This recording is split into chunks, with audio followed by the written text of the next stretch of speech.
Então, eu sou a irmã Marisa Saboia e vou apresentar aqui alguma coisa, né, como um aperitivo para o artigo do pastor Clay Western, Clay Peixoto é o nome dele, que é um pastor metodista pertencente ao CEBI Nacional e ao CEBI de Minas Gerais. Ele não pôde vir nos falar sobre o seu artigo, que aliás é muito bonito, então eu vou tentar, né, apresentar assim brevemente, dar esse aperitivo para quem depois vai pegar o texto base e ler. Geralmente, quando a gente fala em ler, porque o livro que nós estamos estudando, né, o livro do Deuteronômio, e essa palavra Deuteronômio significa segunda lei. Será que o Deuteronômio é um conjunto de leis? Pelo que vocês já ouviram dos outros, sabem que não é bem assim. Lei é uma coisa que para nós não traz assim uma conotação muito agradável, né? A lei sempre vem de cima, do governo, do poder, nos suscita uma certa insegurança, nesse sentido de que se eu não cumprir a lei, eu vou receber uma queixa, um processo, se ficar provado que eu não cumpri mesmo, posso até ser condenado e ir para a cadeia. Então, quando se fala em lei, a gente tem, assim, reação não muito agradável. Mas aqui, esse título foi dado pelos que traduziram para o grego. A expressão era cópia da lei, mas eles chamaram de segunda lei. Na verdade, a parte do Deuteronômio que fala de lei é pequena, é do capítulo 12 ao 26. E mesmo assim não fala em termos jurídicos. Fala assim de uma forma mais exortação, pregação. Não é assim, com uma explicação jurídica e legal. E por isso mesmo o pastor Clay deu o nome ao artigo dele de Palavras para o Coração e a Vida. Porque no texto hebraico esse é o título, Palavras. Que em hebraico a palavra é dabar. Palavras, plural, é dabarim. Então são palavras para o coração e a vida. Aí a gente já tem uma impressão melhor, né? O pastor Clay vai dizendo isso também no artigo dele. O povo que fugiu do Egito, da casa da escravidão, só tem um desejo, né? Qual é o desejo? Egito nunca mais. Se eles saíram da casa da escravidão, não querem mais nada de leis assim. Mas toda a sociedade tem que ter alguma lei, alguma orientação. Senão, tudo vira anarquia, né? Só que as leis, agora, que eles querem construir, eles estão no momento em que o livro se apresenta, ainda como palavras só, não como palavras orais, né? Não como coisa escrita, eles estão na entrada da Terra Prometida, ainda não entraram. E antes de entrar, eles já estão sonhando, no tempo também que caminharam no deserto, sonharam como queria ser aquela vida na Terra Prometida, que Javé deu para eles, iria dar, né? Eles estão ainda antes. Mas que é uma terra boa, onde corre leite e mel, como a gente sabe. E, portanto, o povo está cheio de boas intenções, né? Não quer que a lei venha de cima. Eles mesmos vão construir as suas leis, a sua organização social. Isso é uma coisa muito bonita, né? Nem naquelas rodas de conversa que o povo fazia, os clãs, isso é, as aldeias, né?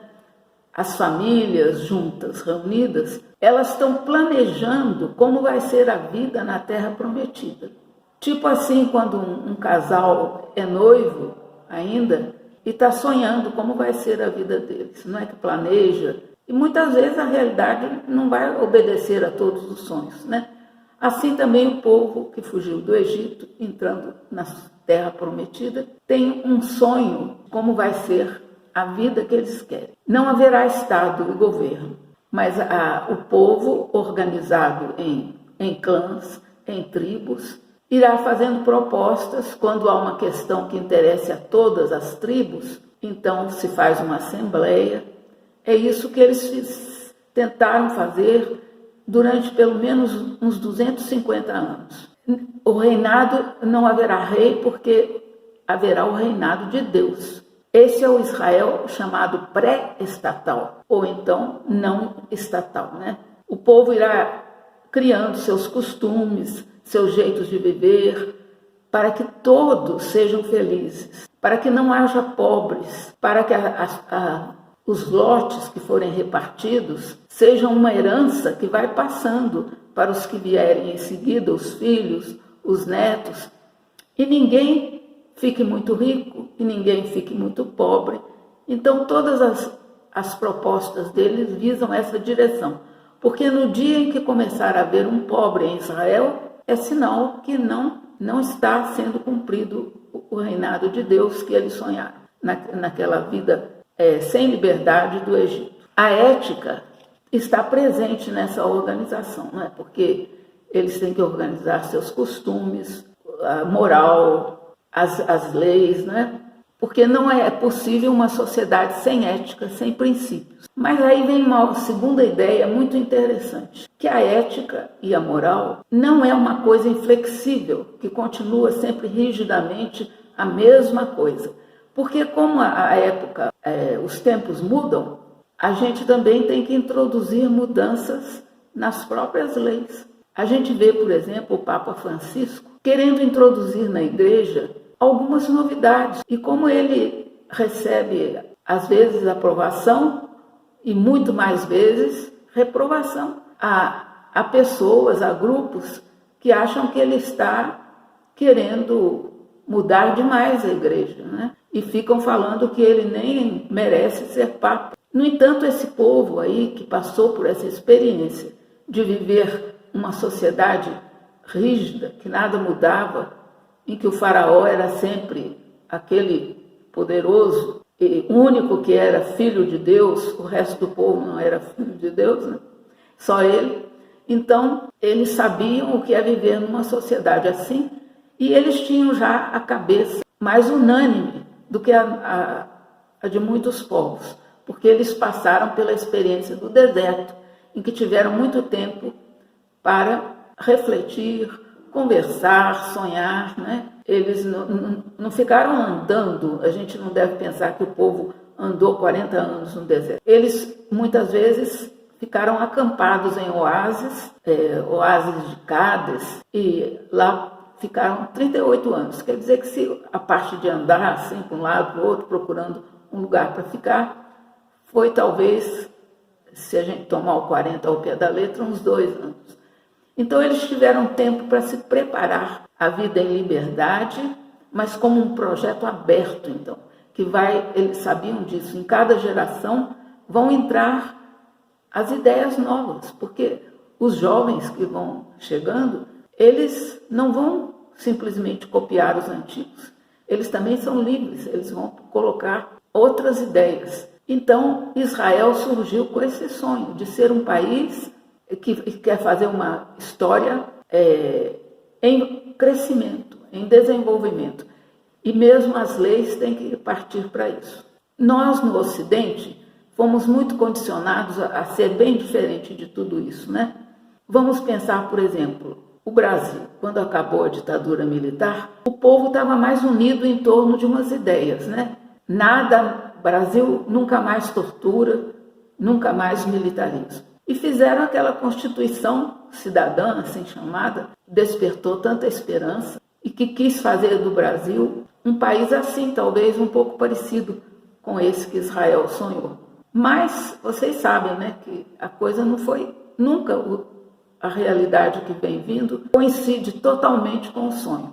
No entanto, houve um momento em que a gente viveu pelo menos uma forma de governo popular que deu uma resposta a alguns desses sonhos de forma precária, mas nunca nesse país houve tantas coisas boas acontecendo, como os negros e os índios podendo ir para a universidade, os pobres também, e um povo que se sentia mais seguro de que havia um governo que preocupado, pelo menos, com o cuidado deles. Depois também apareceram defeitos, né? O ser humano nunca é muito perfeito, e nem no caso de Israel o sonho foi completamente organizado. Então, resumindo, a linha, né, a espinha dorsal do artigo do Clay, é muito lindo isso. Ele mostra essa vontade de ser um povo que é livre e que Deus é um companheiro de caminhada. Deus não é um senhor, como assim, um patrão, um senhor feudal, mas é um companheiro de caminho. Yahvé é o Deus que caminha com eles e ajuda-os a descobrir. É um Deus companheiro e próximo das pessoas, do mundo da história.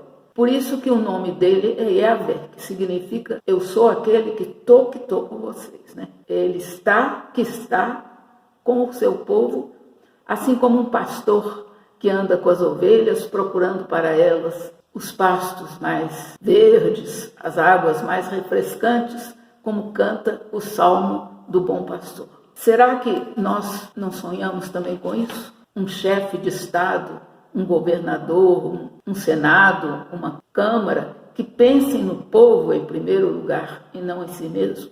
Essa é, então, a linha do livro, né?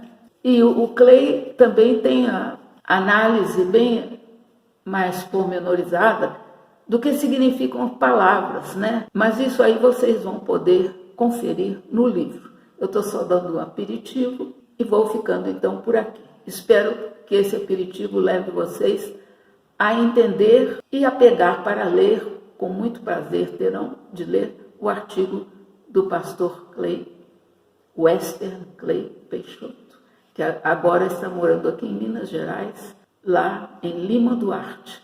Ele é um pastor agora aposentado, mas ele pertence ao CEBI Nacional, já foi do conselho, agora passou já o tempo dele, e ele se dedica muito à agricultura também, não só, apesar de ser um intelectual, ele planta, colhe muita coisa, e a maioria das coisas que ele colhe, ele não entra no mercado, ele quer oferecer como presente para os amigos, para as pessoas. Então, eu espero que vocês venham a conhecer o pastor Clay, que é uma das pessoas importantes do CEBI Nacional. Até logo.